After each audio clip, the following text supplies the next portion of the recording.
Senhor, receba a paz do Senhor Jesus. Quero expressar minha alegria, como também minha gratidão a Deus, por poder mais uma vez retornar a esta casa de oração, a qual encontro muito amigos aqui.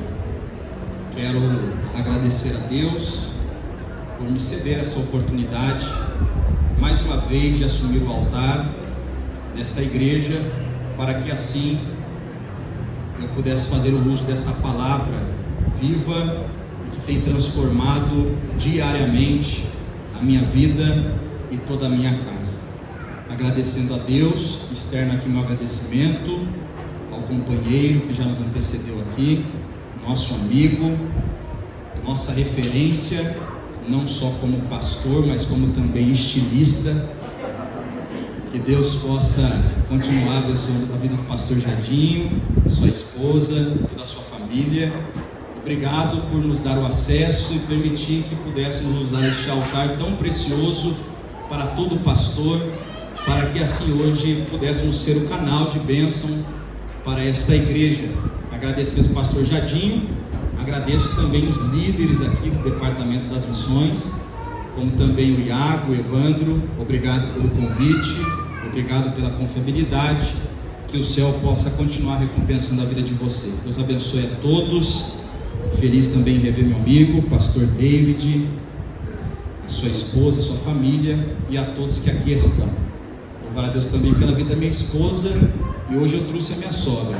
A primeira vez eu não conhecia os pastores aqui, os amigos, mas diante de um bate-papo de mesa, eu falei: hoje, nessa semana missionária, eu preciso levar mais uma intercessora, que lá é difícil pregar diante desses homens, desses príncipes de Deus. Deus abençoe minha esposa, como também a minha sogra, e a todos, cantora Kézia, a banda.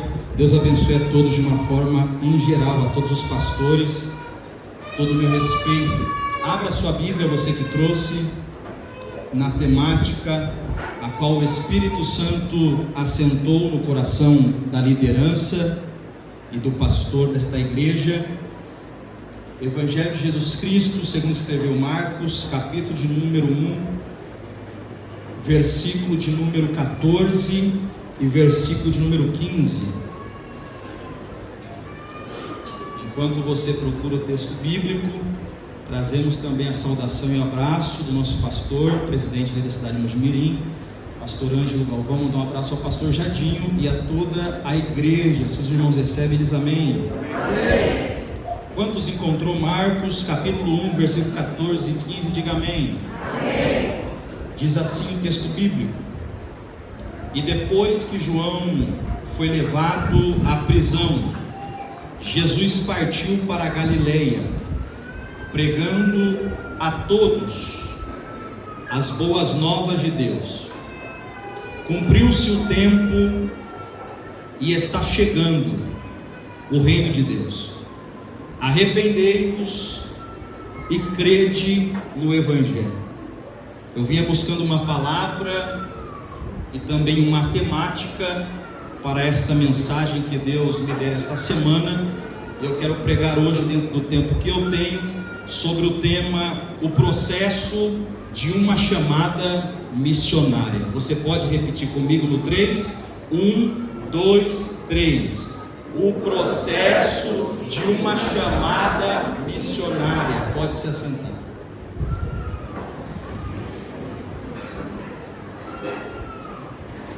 Meus irmãos, nós estamos diante de um pano de fundo, aonde Marcos vai nos apresentar pelo menos 3 cenários que antecedem o início de uma chamada missionária. O primeiro cenário que Marcos vai nos apresentar está em Marcos capítulo de número 1, no versículo de número 3, aonde Marcos escreve acerca do cumprimento da profecia do profeta messiânico Isaías, aonde João Batista foi o precursor para preparar o caminho para o Messias. O segundo cenário que que nos antecede a uma chamada missionária apresentada por Marcos, está em Marcos capítulo de número 1, no versículo de número 9, onde Jesus desce as águas e é batizado por João Batista, exatamente no Rio Jordão. O terceiro cenário que Marcos nos apresenta, que nos antecede uma chamada missionária, está em Marcos capítulo de número 1, versículo de número 12, aonde Jesus, impelido pelo Espírito Santo, vence Satanás no deserto. Posteriormente, Marcos apresentará a nós esses três tipos de cenário que vai formar um pano de fundo. Marcos agora escreve que Jesus vai retornar para a Galileia após João Batista ser preso. Lucas, dentro deste mesmo contexto a qual nós acabamos de fazer menção, Lucas, como aquele que era mais detalhista acerca da vida de oração, acerca do zelo e piedade da vida espiritual do Cristo, ele escreve que Jesus, cheio do Espírito Santo, retornou para a Galileia e começou a anunciar e a pregar a todos o Evangelho e as boas novas. Perceba que a última parte do texto, do versículo de número 14, você vai ver uma palavra que foi aonde Marcos escreve, que é a palavra chamada todos. Perceba que Marcos não escreve que Jesus escolheu uma classe social para anunciar o Evangelho. Jesus não escolhe uma numerologia do seu público que deveria o ouvir. Jesus, a Bíblia nos mostra e Marcos revela que Cristo pregou a todos, cor, raça, como também tribo. Quando nós chegamos em Marcos capítulo número 1, versículo de número 15, Jesus inicia a sua mensagem dizendo: chegou o tempo. Algumas traduções vai dizer: chegou a hora, cumpriu-se o tempo está cumprido, o tempo é chegado. A palavra tempo aqui no original, ela está ligado a uma oportunidade, a ocasião apropriada, a tempo adequado. A expressão de Jesus dizendo: o tempo está cumprido, ela está ligada e ela está atrelada ao que os judeus tanto esperavam desde o Antigo Testamento, que era a vinda do Messias prometido, o Messias que haveria de trazer salvação e libertação para o povo de Israel, já que o povo de Israel estava sem um rei e estava sendo oprimido pelo Império Romano.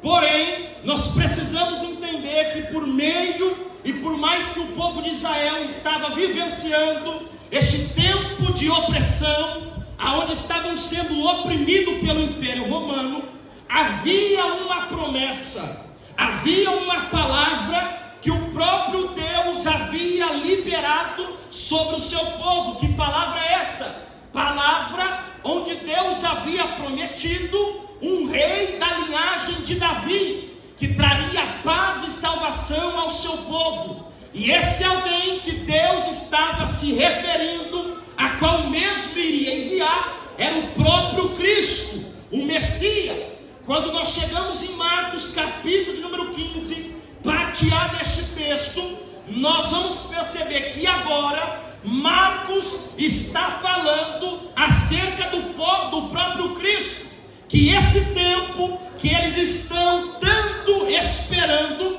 está se cumprindo agora na pessoa bendita de Jesus Cristo.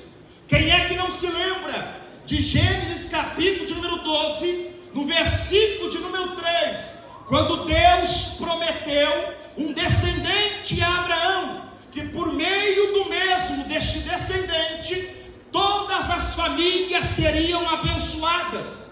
Deus aqui estava se referindo exatamente a Jesus, ou seja, Jesus é o filho da promessa. por meio de quem todas as nações e famílias seriam e são abençoadas. Quem é que não se lembra de Gênesis capítulo 3, versículo de número 5?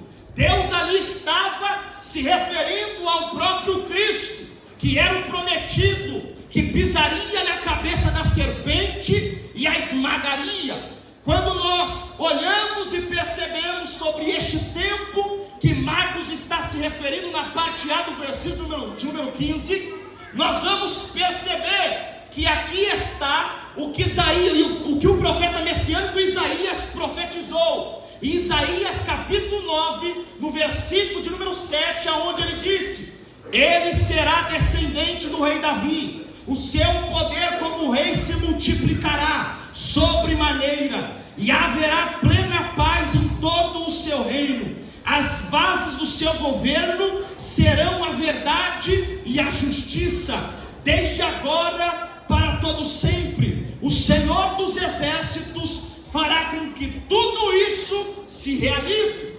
Perceba, estou te apresentando um pano de fundo para você entender o processo de uma chamada missionária. Quando nós olhamos para o Evangelho de Marcos, logo nós perceberemos em todo do seu Evangelho que Marcos apresenta Jesus como um servo em seu Evangelho. E Marcos é aquele que vai direcionar o Evangelho exatamente aos romanos, diferentemente dos demais evangelhos. Se nós observássemos, Marcos aqui vai dar mais ênfase no seu Evangelho acerca dos milagres, nas ações, na ortopraxia do Evangelho, do que nos próprios ensinos de Jesus. Por um lado, você vai perceber no Evangelho de Marcos que o mesmo vai apresentar acerca de 18 milagres, falando da ação do Evangelho, falando da prática do Evangelho. Por um outro lado, Marcos só vai somente apresentar 4 parábolas dentro deste caminho de ação, dentro deste caminho de ortopraxia do Evangelho, saindo da teoria do Evangelho, saindo da ortodoxia do Evangelho.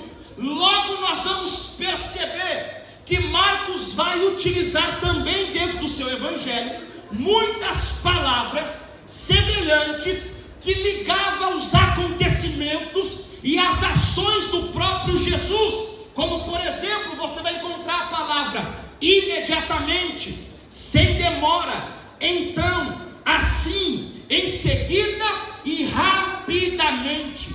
Todas essas palavras que Marcos utiliza acerca da ação do próprio Evangelho e da prática do mesmo, isso daqui vai revelar a nós o senso de movimentação, o senso de continuidade, o senso de uma constância e de uma urgência missionária em comunicar o Evangelho ao mundo. Quando nós olhamos para Marcos capítulo número 1, versículo de número 14, você vai perceber que Jesus tem uma mensagem.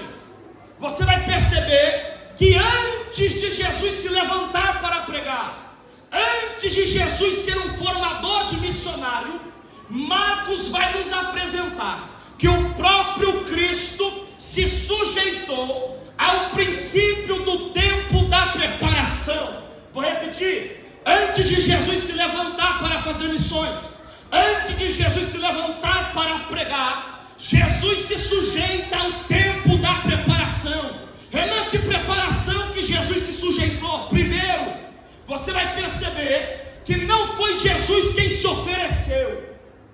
Você vai perceber que foi o Pai quem o apresentou, e foi o Pai quem o enviou. Segunda verdade, Jesus, com toda a sua humildade, se submeteu em ser batizado por João Batista, para que toda a justiça de Deus fosse cumprida. O que é isso, Renan? Preparação. Jesus foi aprovado no deserto. Preparação. Jesus inicia o seu ministério com aproximadamente os seus 30 anos de idade, ou seja, 30 anos de preparação. Aí Martin Lloyd Jones, ele diz que a unção só é derramada aonde existe preparação. Eu vou repetir: a unção só é derramada aonde existe preparação. Vamos aqui para o texto. Perceba que o pai, antes de enviar e usar o filho, o pai trabalhou no caráter do filho. Perceba, primeiro Deus trabalha na vida moral do missionário, para depois Deus trabalhar através do missionário. Eu vou repetir: primeiro Deus trabalha na vida moral do missionário, para depois Deus trabalhar através do missionário. Quem é que não lembra do texto lido pelo nosso pastor aqui, Atos capítulo de número 1, versículo de número 8, onde Jesus disse: mas recebereis poder quando o meu Espírito for enviado a vós, para serem minhas testemunhas, tanto em Jerusalém, como na Judeia, como em Samaria e até os confins da terra. Primeiro, Jesus discipulou. Segundo, Jesus ensinou, trabalhou no caráter dos discípulos, preparou-os, os encheu do Espírito Santo, para depois eles se tornarem uma testemunha.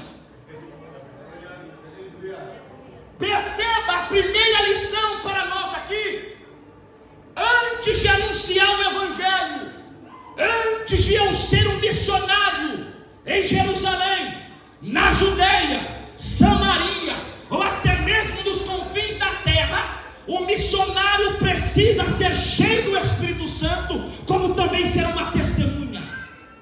Eu vou repetir: antes de eu ser enviado para Jerusalém, para Judeia, Samaria, ou até mesmo aos confins da terra, o missionário precisa ser cheio do Espírito Santo, como também precisa ser uma testemunha. Perceba que o ser cheio do Espírito Santo está ligado também em ser uma testemunha. Guarda isso: o ser cheio do Espírito Santo está atrelado em também ser uma testemunha. O missionário que é cheio do Espírito Santo, ele também precisa ser testemunha. E o missionário que é testemunha, ele também precisa ser cheio do Espírito Santo. São duas colunas, são duas vertentes e características que não podem jamais andar sozinha na vida de um missionário.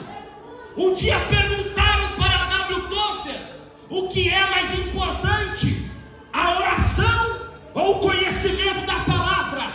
E a W. Tozer respondeu: pergunta para o pássaro qual asa é mais importante, a direita ou a esquerda? Uramaia. O que a W. Tozer está querendo dizer?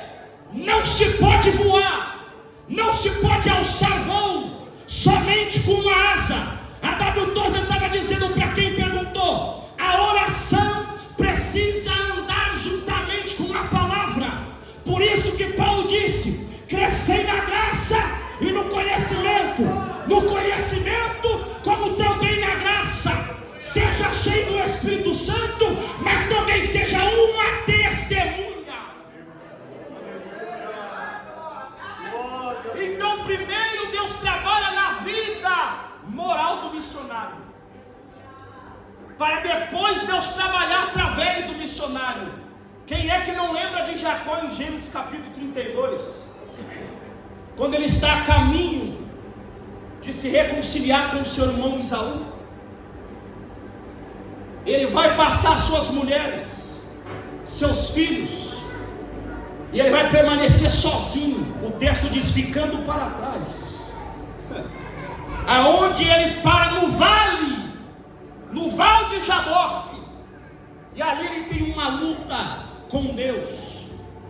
Você vai perceber que Deus vai primeiro trabalhar na moral de Jacó, para depois mudar a identidade de Jacó. Eu vou repetir: primeiro Deus vai trabalhar na moral de Jacó, ferindo a sua coxa, para depois Deus mudar a identidade de Jacó. Você vai olhar no texto que Deus não muda a identidade de Jacó antes de perguntar para Jacó qual é o seu nome. Por que que Deus pergunta depois que ele feriu qual era o nome de Jacó, mesmo sabendo o nome de Jacó? Porque Deus queria saber acerca do caráter de Jacó, se ele ainda continuava enganando. Então primeiro Deus trabalha na vida moral, para depois mudar a identidade de Jacó para Israel. Quem é que não lembra de José? Antes de ele ser governador do Egito, Deus trabalhou no seu caráter. José foi enviado para a cisterna. José foi preso inocentemente. José sofreu de difamação, calúnia. E é tão verdade que Deus trabalhou no caráter dele antes de ele se assentar como governador do Egito, que quando ele chega e se torna governador do Egito, e eles estão passando pela crise da seca, da fome. Você sabe o que José faz? A prova que Deus trabalhou no caráter dele, ele vai colocar na mesa dele, vai dar o de comer e vai dar o de beber para quem tentou matar. Ele vai dar o de comer, o de beber para quem o jogou na cisterna. Por isso que Paulo escreve, se eu não me engano, aos Romanos: se o teu inimigo tiver fome, dê-o de comer. Se o teu inimigo tiver sede, dê-lhe de beber, porque fazendo assim amontoará brasas de fogo sobre a tua cabeça. Levante uma de sua mão, que eu quero liberar uma palavra sobre a tua cabeça essa noite, missionário. Renan, qual é a palavra? Nós não se moveremos por aquilo que fizeram conosco. Nós se moveremos dentro daquilo que Deus está trabalhando em nós. Ou seja, você não será movido por sentimento. Se fosse por sentimento, José deixava passando fome, José deixava com sede. Mas José entendeu: eu não se movo pelo meu sentimento, eu não se movo pelo meu orgulho, eu não se movo pela minha velha natureza adâmica, eu se movo na palavra de Deus. Primeiro Deus trabalha em mim, para depois Deus trabalhar através de mim. Por quê? O evangelho nunca trabalhou de fora para dentro. Oh Jesus! O evangelho sempre vai trabalhar de dentro para fora. Eu comecei a estudar, pastor Jardim, acerca para essa mensagem, e eu sempre procuro pegar a mensagem para mim primeiro, porque a autoridade está na vivência dessa palavra que Deus libera sobre nós. E quando eu peguei para estudar acerca desse tema, Deus ligou um moço, um amigo que tem a mesma idade que a minha. Eu não falava com ele, acho que mais de 12 ou 15 anos.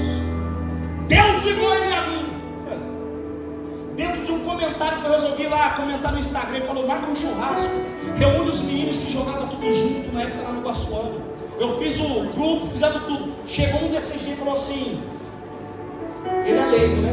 E ele é católico.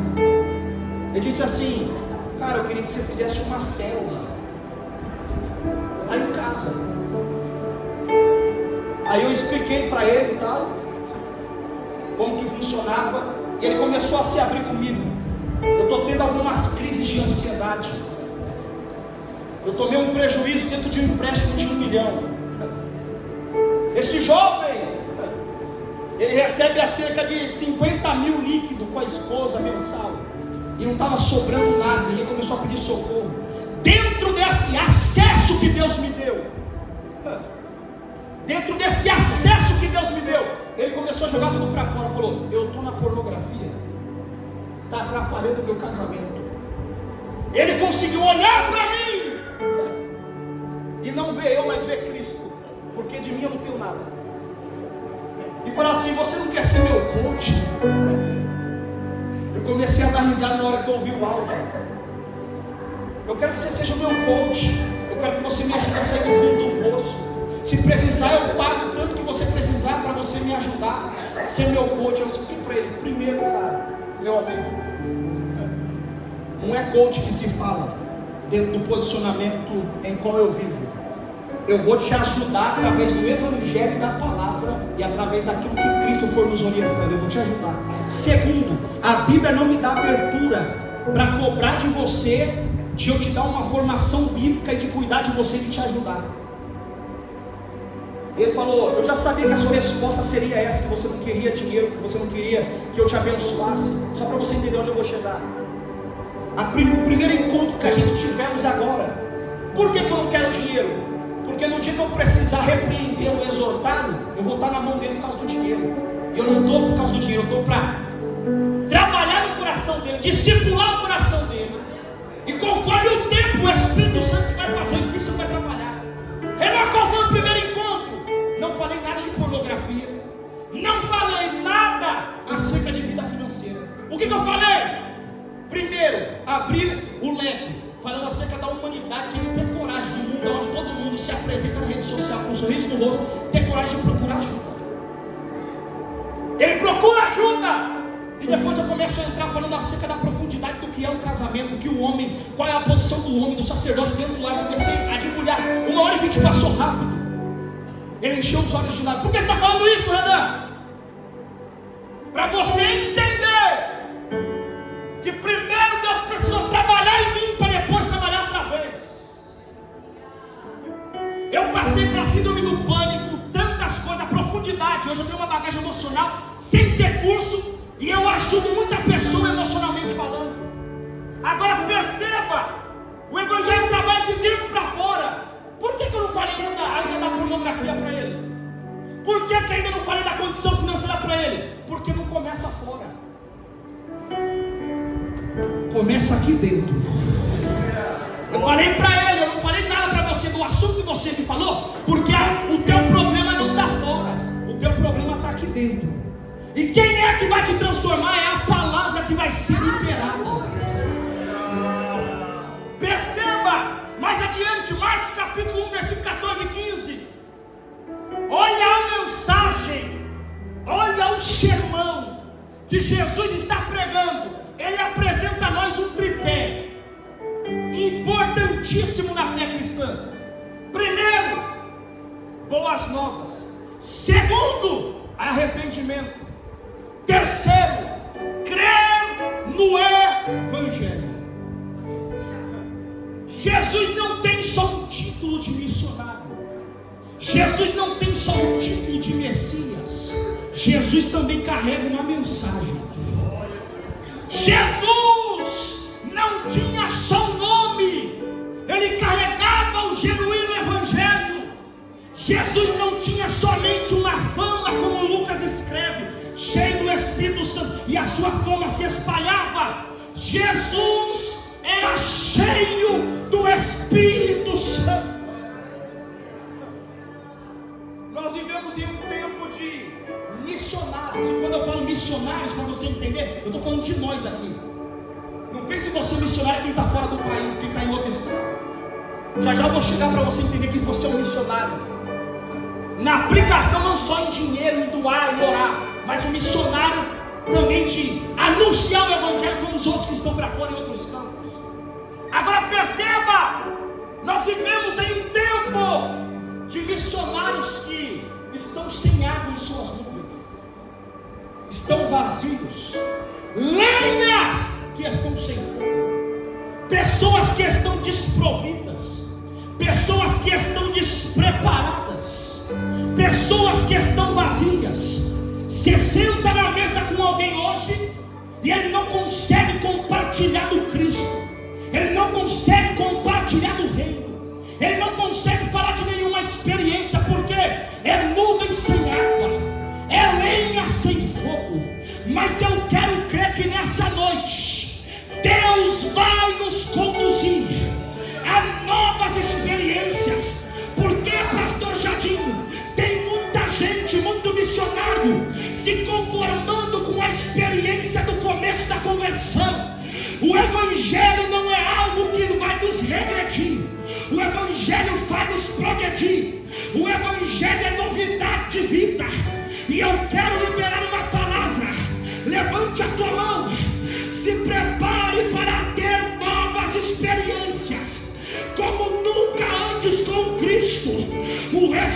decreto, aquele que reviveu ao terceiro dia, se prepare para transbordar, se prepare para fluir. Quando você abrir a boca, você vai voltar a fluir, vai voltar a pregar fluindo, vai voltar a cantar fluindo, vai voltar a governar a tua casa fluindo, vai voltar a fazer missões fluindo, vai voltar a tratar seu esposo fluindo, vai voltar a tratar sua esposa fluindo, porque é o Senhor te chamou para esta obra.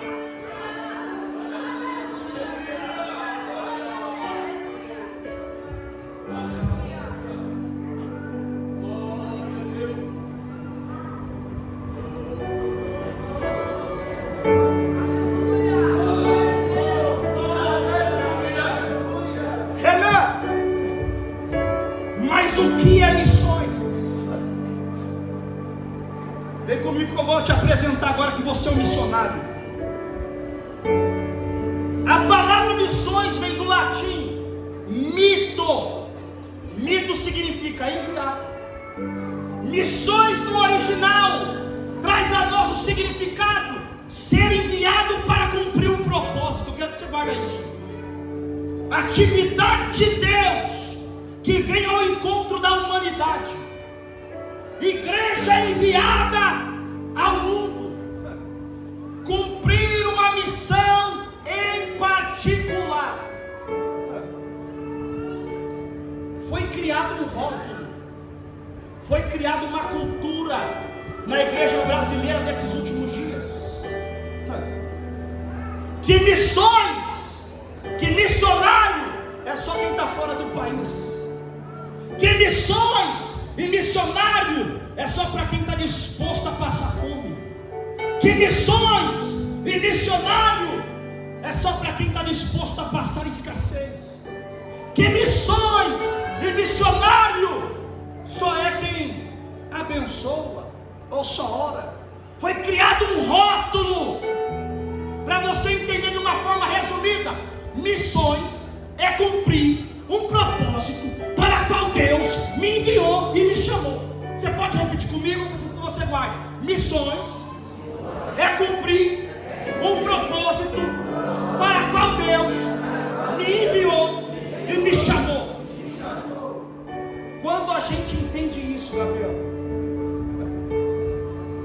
que missões é cumprir um propósito a qual Deus me chamou e me enviou, logo eu entendo e compreendo que missões também envolvem o meu lar,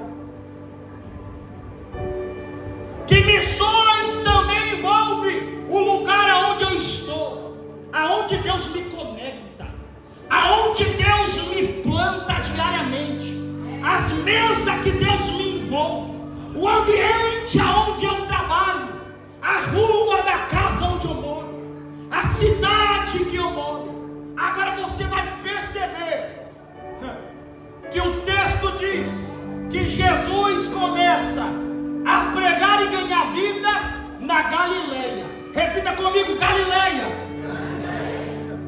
Galileia no grego nos traz o significado círculo das nações, ou distrito das nações.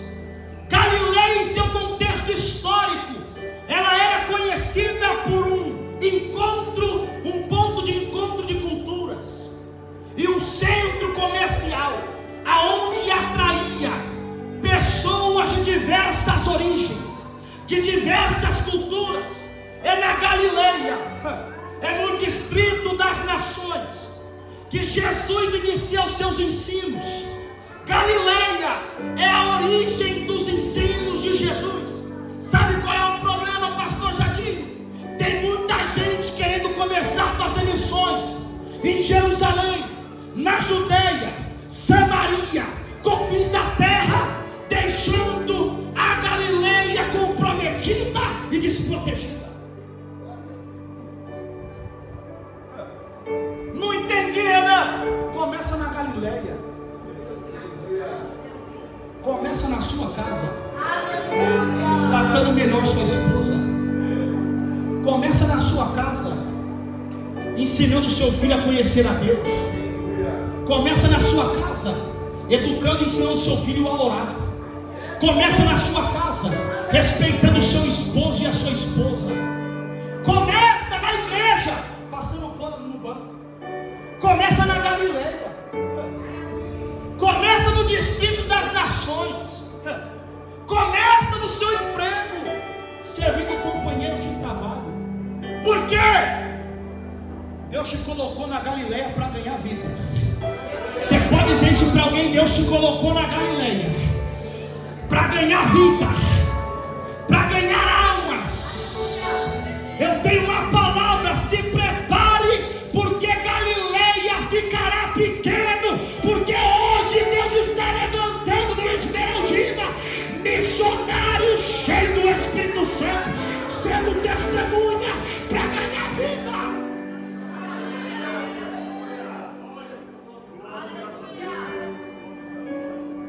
Você precisa entender que onde Deus te plantou, onde Deus te conectou, é a Galileia, é o distrito das nações, é a oportunidade em fazer missões. Quem é que não lembra? Olha para cá. Quem é que não lembra de Apocalipse capítulo 3, versículo de número 8? Quando Jesus escreve a carta para a igreja de Filadélfia: eu tenho a chave de Davi, que abre ninguém fecha, fecha ninguém abre. E aí diz no versículo de número 8: eis que eu pus diante de ti, diante, na frente, não é do lado, não é atrás, não é do meu lado esquerdo, é na frente. Diante de ti eu pus uma porta aberta, que ninguém pode fechar. A porta de emprego o homem fecha. A porta das maiores redes de supermercado da América Latina, o homem tem poder para fechar. Mas se tem uma coisa que o homem não tem autoridade e poder para fechar, é a porta que Deus colocou diante de nós, diante da igreja. Irmão, que porta é essa? Vou te frustrar, porque talvez você tenha aplicado isso para porta de emprego, porta profissional, empresarial. Não tem a ver com porta profissional, não tem a ver com porta empresarial. Ali, aquela cidade, aquela igreja estava localizada em uma rota comercial que ligava a Ásia à Europa, e ali é onde se atraía gentios e judeus. Fazendo assim, ali atraindo judeus e gentios, criava uma oportunidade de evangelização e automaticamente salvação. E aí Jesus está dizendo: eis que eu pus diante de ti uma porta aberta, que ninguém pode fechar. Um dia o homem perguntou para Spurgeon: como eu faço para ganhar vida? Para ganhar almas para Jesus? E Spurgeon perguntou para ele: o que você faz? Aonde você trabalha? Ele falou: eu sou maquinista de trem. Spurgeon falou assim: o rapaz que limpa o carvão do trem é crente? Ele falou: não. Spurgeon falou assim: volta lá amanhã, lá no seu trabalho, porque Deus já colocou uma porta aberta diante de ti, que ninguém pode fechar. Levante a tua mão, que eu estou sentindo o céu na minha cabeça. Tem alguém na tua casa que é afastado, que não serve a Jesus ainda? Pode voltar lá a partir de hoje, porque Deus já colocou uma porta aberta diante de ti, que ninguém pode fechar. Ninguém consegue entender, pastor David, como a igreja entra em lugares que a polícia não entra. É porque Deus colocou diante da igreja uma porta aberta que ninguém pode fechar. Como pastor iletrado, não formado, não graduado, entra em lugares do hospital que quem é graduado não entra. É porque Deus colocou uma porta aberta diante de nós, que ninguém pode fechar. Eu quero profetizar: vai ter salvação na tua casa, vai ter salvação no teu trabalho, vai ter salvação no teu casamento. Só quem acredita, abre a boca para adorar.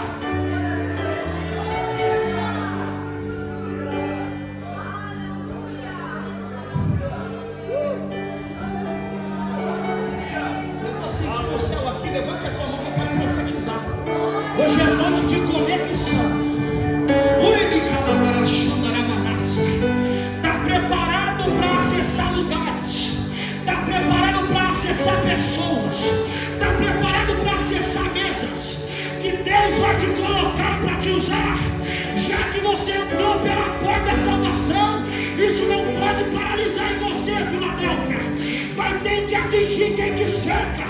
Eu tenho uma palavra: Deus vai voltar a te usar como instrumento de ponte para reconectar o homem a Deus.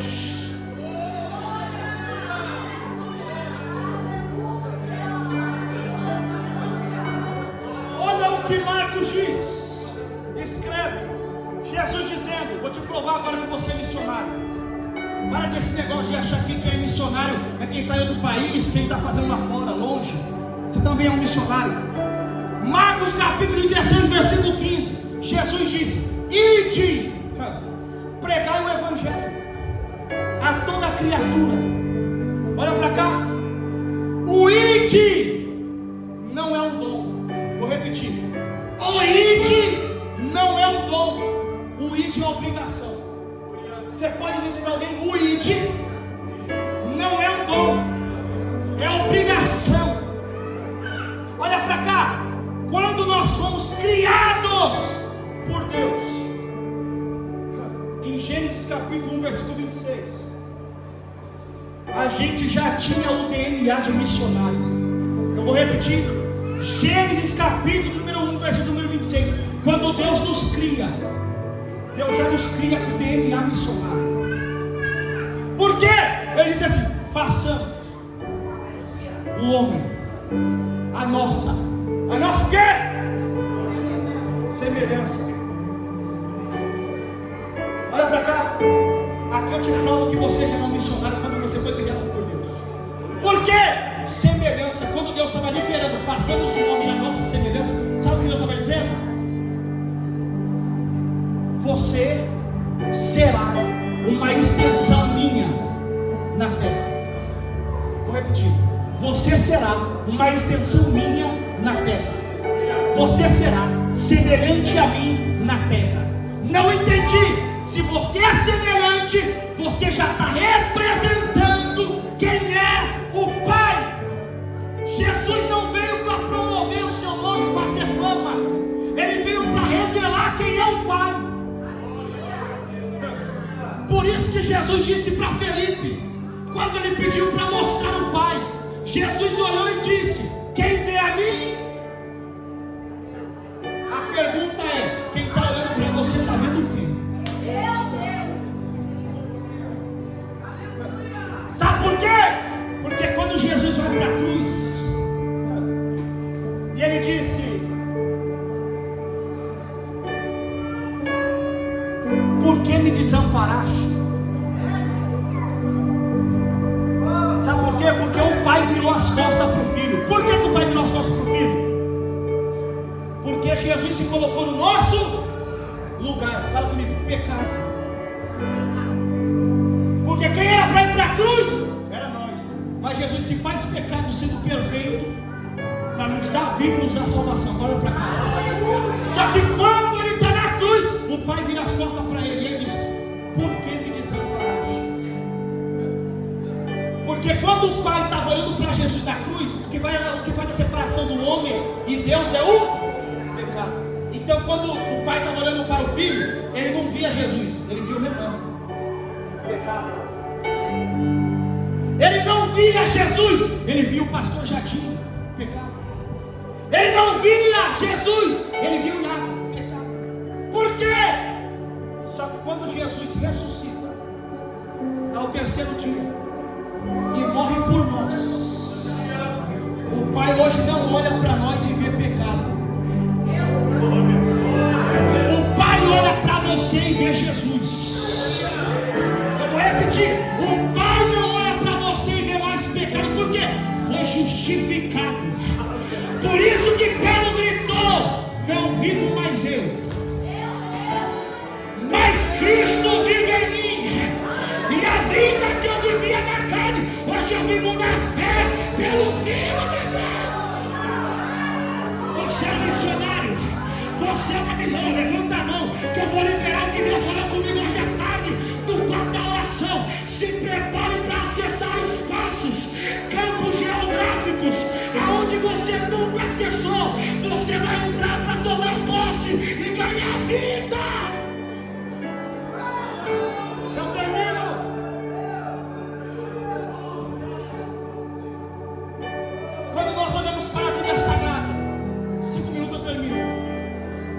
prepara o louvor. Ó, posso passar? Quando nós olhamos para a Bíblia, nós veremos que a própria Trindade, Pai, olha para mim, a própria Trindade, Pai, Filho e Espírito Santo, estão inseridos no modelo de missões. Primeiro, João 3,16, Deus o Pai foi o primeiro quem se preocupou com missões, enviar. Foi o Pai quem deu, foi o Pai quem enviou o seu único Filho unigênito, para que todo aquele que nele crê não pereça, mas tenha vida eterna. Segundo, Lucas capítulo 19, versículo de número 10, Jesus o Filho veio buscar e salvar o que se havia perdido. Terceiro, o Espírito Santo, João 16:8, Paracletos de Deus, o responsável por convencer o mundo do seu pecado, da justiça e do juízo. Se a Trindade está inserida, e eu entendo que eu sou filho, eu entendo que eu sou semelhante, eu também estou inserido em missões, e o Senhor está dizendo: se prepare, porque eu vou trabalhar no seu coração, colocando generosidade.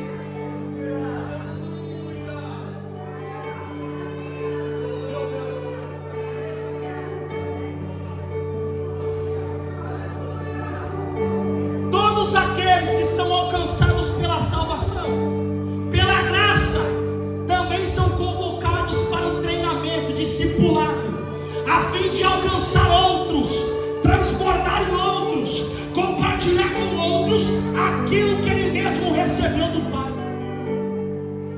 Quem lembra de João capítulo 4, a mulher samaritana? Todo dia estava no poço de Jacó, pegando água para saciar sua sede. A pergunta que não quer calar: qual foi o dia que o poço de Jacó saciou a sede dela? Até o dia que ela encontrou a fonte sentada na beira do poço. A fonte transbordou da água, a fonte compartilhou da água, porque Jesus nunca foi ignorante, nós também não podemos ser. Querer armazenar água só para nós, pastor David. Já viu represa? Represa é ignorante, represa é orgulhosa, ela só armazena água para ela, pastor Jardim. Só que Deus nos chamou para como um rio de águas correntes. A água que Deus derramar sobre nós nesses 3 dias aqui, nós não podemos armazenar para nós, nós precisamos soltar, nós precisamos transbordar, nós precisamos fluir. Prepare para começar a ganhar vida na faculdade, prepare para ganhar seu vizinho para Jesus, prepare para ganhar seus primos para Cristo, prepare para ganhar sua avó, que já está de idade. Seu avô, o céu está dizendo: eu vou te usar. Foi Paulo quem disse: porque eu recebi, ficou só para mim? Eu recebi do Senhor o que também vos. Não parou em Paulo, meu amigo. Se coloque em pé, com a permissão do pastor Jardim. Marcos capítulo 1, versículo 16. Perceba a geografia, o campo, o acesso que o Pai está dando para Jesus. Olha a expressão, o lugar onde Jesus está fazendo missão. Olha o que Marcos escreve: caminhando à beira da praia. Vou repetir: caminhando pela beira da praia. Por quê? Porque na vida de Jesus nunca existiu vida secular. Se tem uma coisa que está tomando, que está atingindo os cristãos nesses últimos dias, é o tal do secularismo. Tem gente que acha que tem vida secular. Você não tem vida secular. Com Jesus você é um em todo lugar. Com Jesus você é o mesmo em todo lugar. Tem gente que acha que o culto sai da porta para fora, acabou. Não tem vida secular, meu filho. Deus não te divide com ninguém. Deus não te divide com o teu trabalho. Deus não te divide com o pecado. Deus não te divide com a fornicação, com o adultério, com a mentira, com o engano, com a porfia, com a vaidade. Deus não vai te dividir. O diabo divide com o microfone, com o ministério, com a pregação, com a agenda lotada. Mas Deus não te divide com ninguém. Ele quer a exclusividade do coração missionário.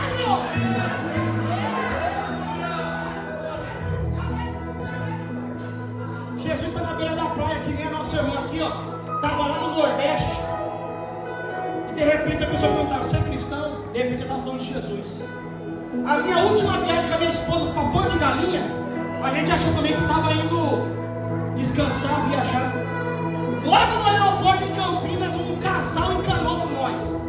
Chegou lá em Recife, foi perto de nós no banheiro e falou assim: para onde vocês estão indo? Vamos dividir o táxi no mesmo lugar. A partir daí começou a amizade, a gente ia para os passeios junto. Até que chegou, acho que no último ou penúltimo dia, a mulher do rapaz passou pela síndrome do pânico. Eu também passei, compartilhamos experiência. Eu comecei a falar de Deus. A mulher era tão boa de conhecimento, até em relação a conhecer a Deus. Ela ainda era católica, mas era uma mulher estudiosa. Aquilo que ela falava, ela tinha experiência com Deus mesmo. Até o dia que nós estamos na beira da praia, com roupa de praia, e começamos a falar do reino. De repente, quando eu olho, ela está chorando. Quando eu olho, eu estou chorando. Quando eu olho, o esposo dela está chorando. Minha esposa está se emocionada.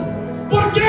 Começamos a compartilhar do reino. Não tem vida secular com Deus. Independente do lugar, independente do passeio, independente do shopping, na rua, aonde você for, você está carregando a graça. O Espírito do Senhor está sobre ti, e Ele te ungiu para soltar os pesos, para quebrar as algemas. A unção de Deus está sobre você. Jesus fez missões na beira da praia, diante do tanque, dentro das casas, do sepultamento, à beira de poço, dentro do barco, andando sobre as águas, nas aldeias, porque aonde ele estava para ser semelhante e revelar quem era o Pai.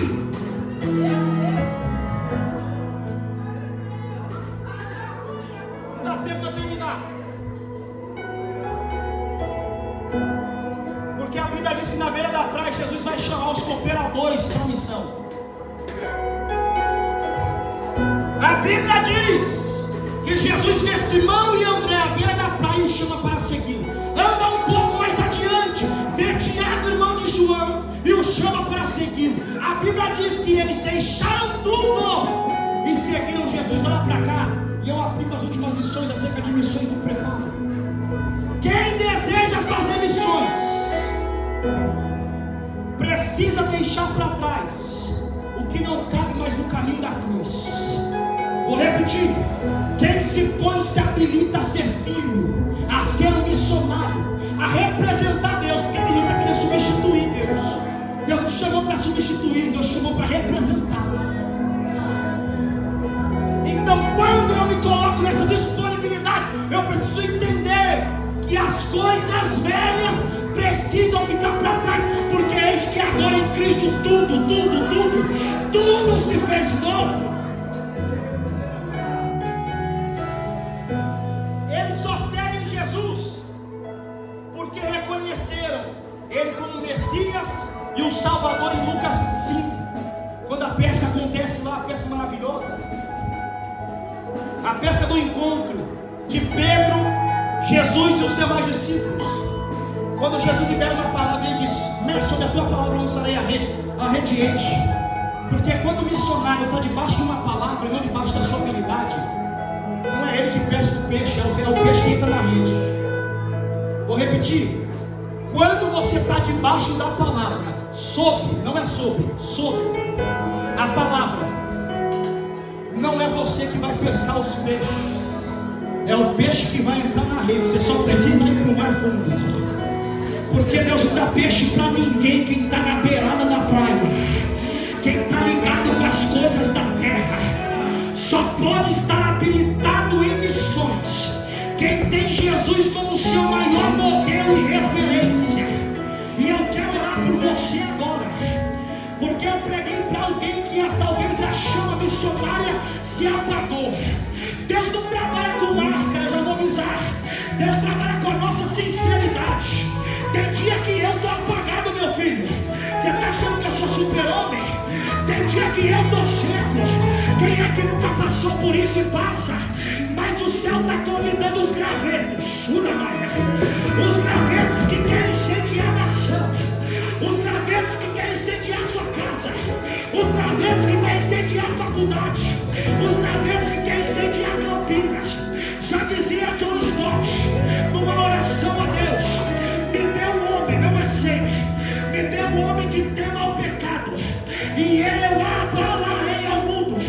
Eu quero orar por você que quer voltar a ser aceso. Sai do teu lugar rápido.